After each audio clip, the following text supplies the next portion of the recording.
As soon as Jeff woke up, he noticed something strange. The motel owner seemed to be in a rush, hastily tossing a black sack into his car as if he were trying to get rid of something. Jeff happened to witness this suspicious act. Strangely enough, the owner had forgotten to collect the lodging fee, something he was usually strict about, and instead was in a hurry to leave. What could possibly be so urgent? Before Jeff could make sense of it, a young woman arrived at the motel. Seeing her, Jeff quickly put on a welcoming smile. After a brief conversation, he learned that she was his best friend's girlfriend. Wanting to be polite, he helped her with her luggage. They were all part of the same cycling team, and they had come to this remote motel to train together. But as Jeff watched his best friend embrace his girlfriend and head into their room, he felt an unexpected pang of emotion. The next day, the team set out for their usual mountain road training. At first, everything seemed to be going smoothly, with everyone pacing themselves well. But as they approached a sharp turn,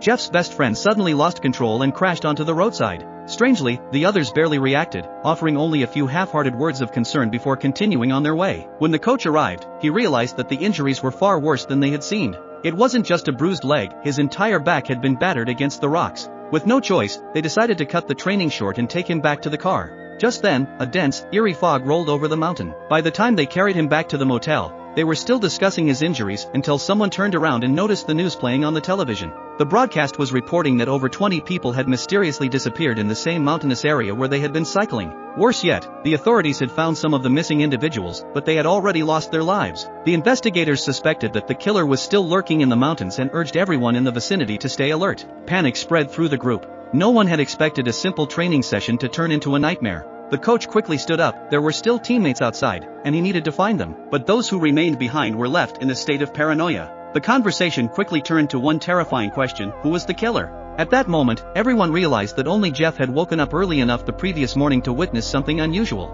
All eyes turned to him. The team now suspected that Jeff was the murderer.